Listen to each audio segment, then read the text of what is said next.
it's Katie, Girl About Library, and I'm here today with my December book haul. There were 3 insanely good book sales in my city in the month of December, and I went to all of them. Of course I did. And I got a bunch of books from that. I also have Book of the Month Club books, as well as like just random books that you happen upon like you do. I will have links to all of the books that I mentioned down below, as well as timestamps in case there was a book that you are more interested in than the others. I also have a Goodreads list for all of the books that I got this month. Hopefully that makes it easy to add any of these books that you find interesting to your TBR. There's also apparently like a voting aspect to that list. So if there's a book that you find really interesting, you can give it a vote, and maybe that means I'll read it faster. I don't know. Well, no promises. Please also comment down below if you have read any of these books and you thought they were amazing, or if you just like heard really good things and want to share that. That's the kind of encouragement that gets books read, you know? So there are a ton of books to get through. Let's actually count them. 17 books for us to get through. So we're gonna start with the Book of the Month picks.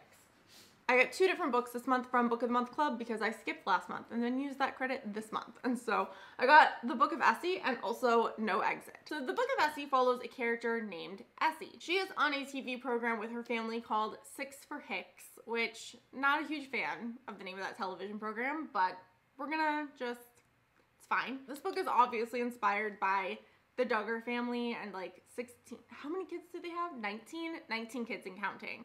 I cannot imagine having that many small children.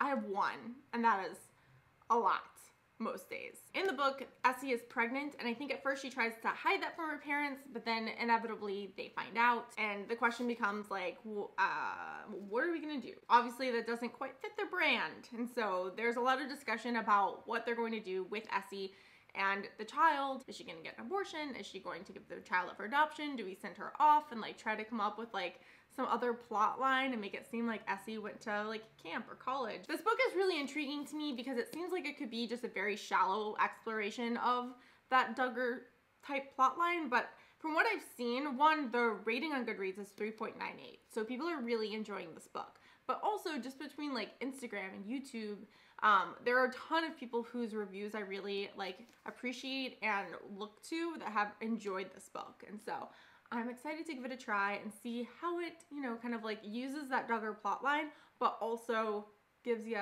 something else. So yeah.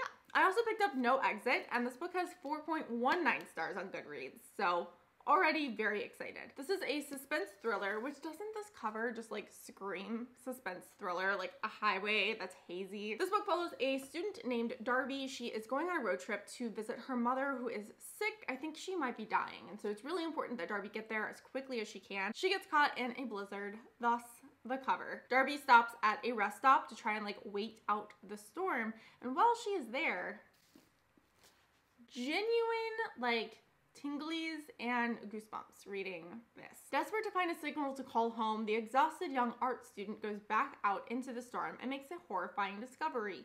In the back of the van, parked next to her, is a little girl locked in an animal crate.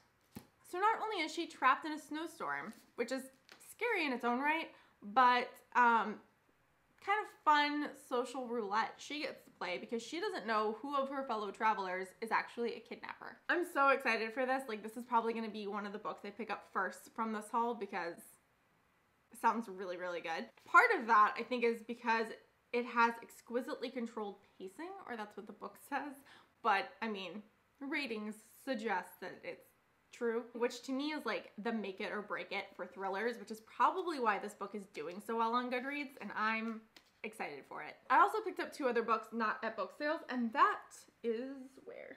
First, The Hypnotist Love Story by Leanne Moriarty. I picked this up actually technically like end of November. I went to a bunch of little free libraries in my city, and this was the top pick that I found, although from the comments I missed a ton of really good books. So a little disappointed with myself. Definitely need to do a video like that again. If you haven't seen it, I'll link it above and below. Basically, I just went to like 7 or 8 little free libraries and checked out their selections. This book has 3.69 stars. It doesn't seem to be blowing anyone away. It says it's a sharp and funny romantic tale, and because I enjoyed Big Little Lies so much, I am still excited to read this book. I also picked up The Hunger freaking Games. So excited. I'm participating in a read-along called the Hunger Along. I will link the Twitter for that down below. And I'm so excited to revisit this series. It definitely feels very 2008. Like, look at the chapter headings. What even is that? 2008 books in summary. Okay, on to the book sale finds. I picked up 3 different thrillers. I Let You Go, The Couple Next Door, and You Will Know Me. Of the 3, the one with the best Goodreads rating is I Let You Go, which is this one. And it has such a like vague synopsis on the back. A tragic accident. It all happened so quickly. She couldn't have prevented it. Could she? That description is one of those just like super vague descriptions that thrillers try to do. And it kind of like, it puts me off, but it also is intriguing. That's the whole point. But just like reading the back cover, there's literally no way to know what this book is about. So that's, I mean, they got me. It worked. This is the floppiest of books, and I'm just so excited. This book has 3.76 stars. It is a quick read, like it's under 300 pages. This is a domestic thriller following The Couple Next Door. It follows this like perfect family. They have a child, but I think something might happen to that child because the parents are like the ones who are suspected in this crime. It's the nerve-wracking unraveling of a family. So here for that. Last is You Will Know Me by Megan Abbott. This book only has 3.44 stars, which isn't great. But I'm also kind of like a glutton for punishment when it comes to especially thrillers that have bad ratings, because I'm always so interested. Like if it's a popular cover, like I've seen this book everywhere, but also doesn't have great ratings, something is setting people off, and I need to find out what that is. I also picked up 2 books at the book sale that I had previously read. Ginny Moon and Me Talk Pretty One Day. Me Talk Pretty One Day is so good. I'm so excited to reread this. It's been a long time. I picked this book up. I thought it was gonna be, not knowing, this is the first David Sedaris I had ever read. I thought that I could guess what this book was about from the cover, and not knowing like who David Sedaris was, which I know now. I thought that this book was going to be about like a teacher and a student and like a coming of age story, and they were gonna grow and learn from each other, and someone was gonna speak English. No. But also kind of, because this book is actually about David Sedaris traveling from New York to Paris with his partner and having to learn French while he's there. It's a collection of short stories about that experience, and they are hilarious. Like, David is the most sarcastic, sassy. He's so fun to read because he makes you like sharper, but also kind of mean-spirited for a little while, and it's great. Very excited to reread this. And I also picked up Ginny Moon, which is a book that I read last year as an ARC. And I gave it 3 stars, but I can't remember why, because I think about this book a lot. So I find that kind of like, it's a mystery. On Goodreads, the book has 4.1 stars. So people are really enjoying this. This book follows a girl named Jenny. She is autistic, she's in the foster care system, but she's currently in the process of being adopted, or she's been adopted by her new parents. I believe it is from her perspective, like it's her voice, and so that is a really difficult thing to pull off. It's a child narrator because she is in middle school, I believe, but she's also autistic. So those 2 things together might have been what gave me like the 3 star instead of 4. I don't know. Definitely one I want to revisit and reread and try and figure out. I also picked up so many historical fiction novels, like so many. We're gonna go through these quick because there's a lot of them. First up is The Underground Railroad by Colson Whitehead. This is the winner of the Pulitzer Prize. It is just a hugely popular book. This book has received a ton of recognition, and a lot of people who I follow on Goodreads have read it. And it kind of seems like a 50-50 split between like 5 or 4 stars or like 3 stars. And so I don't know, we'll see how it goes. I also picked up The Known World, which is kind of in the same vein. I think it also has to do with slavery. This book is super intriguing to me, guys, because the Goodreads rating is 3.83 stars, which like isn't great. You know, like it's not bad, but it's not like wow. But the top line says it is one of the most acclaimed novels in recent history. It was a National Book Award finalist, the best new work of American fiction to cross my desk in years. And so there's some sort of disconnect there, and I'm really intrigued by that. I picked up The Paris Wife. This is historical fiction, and it follows the story of Ernest Hemingway and his wife, Hadley Richardson. They got married in the 1920s, which if there's anything that can put a marriage to the test, it's like the jazz age while being an expatriate and like the crazy life that they led. It was Gertrude Stein, Ezra Pound, F. Scott Fitzgerald, and of course, Ernest Hemingway. That's a lot. That's a lot on a marriage. So I'm interested to see how that worked out for them. Pretty sure not well, not great. I have a weird relationship though with historical fiction novels that follow real people. Like something about the way that it assumes their thoughts and like their emotions and motivations just doesn't usually sit with me well. So I'm not sure how I'm going to feel about this one, but I want to give it a try. I also picked up The History of Love, and every time I see the cover of this book and read the description, I want to read it now. This book follows 14-year-old Alma Singer. She is trying to help her mom, who is going through kind of a depressive period. She translates books, her mom does, and she's translating a book that is written by a man named Leo Gursky.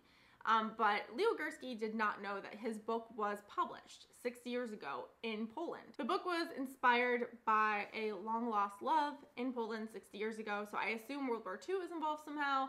And although he doesn't know it yet, that book survived and it crosses oceans and generations and changes lives. Historical fiction, World War II, totally up my alley, and just excited to check this one out. I also picked up the Essex Serpent, which I had seen around. Why do I hate this when I'm editing, by the way, that I do that with books. I also picked up the Essex Serpent.